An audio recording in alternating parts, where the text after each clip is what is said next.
So how do we get people to create, to invent, to try something completely new? First thing that comes to my mind is to lower the cost of resources. With a lowered cost, this lets everyone experiment in different ways until they can find a breakthrough. Trial and error, after all. This lets the farmer tinker in his workshop late into the night, trying out different ideas without worrying about the lights going out because he could not pay his electricity bill. Thomas Edison did not create the first mass-produced light bulb without trying out thousands of different combinations of materials until he could find something that didn't explode.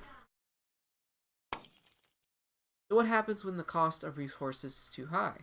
Well, going back to the history classes, you may remember World War II and the Berlin Wall. Germany was split into two different zones, the democratically controlled West Side and the communist controlled East Side. The West Side was allowed to rebuild itself, and it grew into a booming economy. Most families owned automobiles and had stable jobs. However, the East Side was drained of resources by the Soviet Union, and only a few families deemed favorable to the Communist Party owned cheap and unreliable cars. Only after the fall of the Berlin Wall and the removal of Soviet control was Germany able to fully recover from World War II. The moral of the story?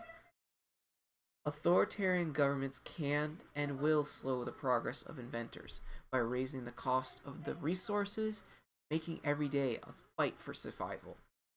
Now, it is possible in times of great need that people can create and invent, even at gunpoint. However, in times of plenty, people have the freedom to create and the resources are easily attainable. Can inventions be better tested and different designs explored? Remember that farmer from earlier? Well, in 1901, that farmer who was tinkering away in his workshop invented the first wireless phone.